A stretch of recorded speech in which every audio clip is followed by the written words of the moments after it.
Hello, and thank you for joining us for part one of a three-part series discussing telco telemetry evolution. Telco telemetry has been part of local backhaul networks DNA since the introduction of Ocular IP, our service assurance platform. In this part, we will review telemetry basics. So what is telco telemetry? Telemetry is the collection of a metric produced at a remote location. A metric is any measurement that's done that captures the state of a particular measurable point at a particular time. State can be a discrete state, such as on or off, or a measured quantity, such as temperature. Time is the timestamp where the state is observed. So if you measure a state at a particular point in time and you send that state to a remote location, that constitutes telemetry. In the telco world, the measurement points are the components of network elements such as switches and routers. Telemetry is often used to provide time series data where metrics are captured at a regular interval. This time series information provides the evolution of a state over time. A simple example is a temperature sensor on a network element that keeps track of ambient temperature.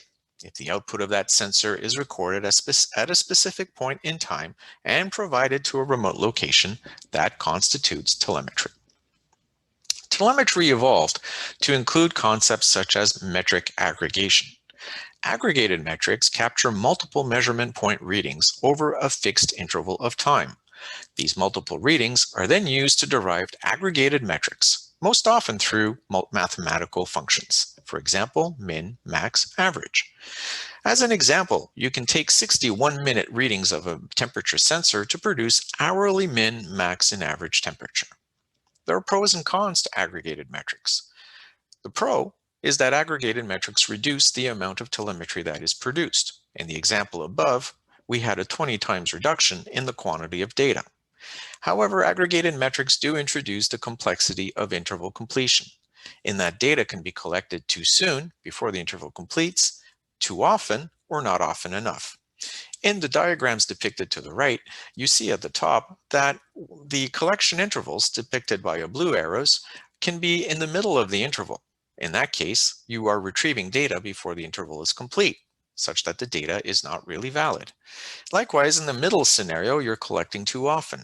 This can lead to duplication of data. To really collect properly, you have to make sure that you collect at the boundary of the interval, and as well, you need to match the frequency of the interval. This is called matching the phase and frequency of aggregated metrics. Metric history and recovery.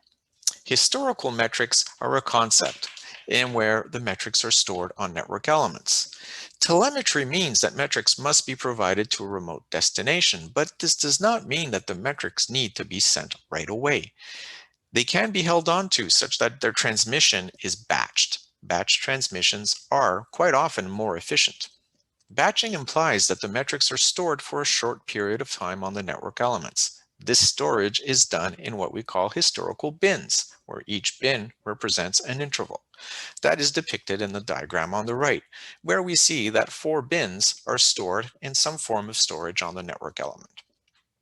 Historical metrics are important for batching, but they're also important for metrics recovery.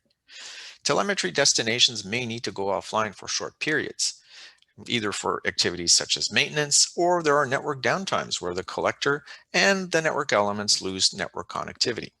Once this connectivity is restored, backfilling from history is required to avoid data gaps. This is an important part of telemetry collection. Metrics collection in Ocular IP is done by a component we call the virtual collector. We have over 400 integrations out of the box to support vendors such as Cisco, Ciena, Juniper, and RAD, as well as several more. Our developers have done deep data model analysis to make sure to align to aggregated metrics collection for frequency and phase, and historical bins retrieval on reconnection and recovery to ensure there are no data gaps. Clustering and virtualization is introduced for resiliency and scale. Multi-protocol support is there to adapt to network element technologies such as REST, XML, CSV, SNMP, and more. But we're getting ahead of ourselves. Please join us for part 2, telemetry collection methods, to learn more. Thank you for your time, and for additional information, please contact us at learnmore@localbackhaul.com.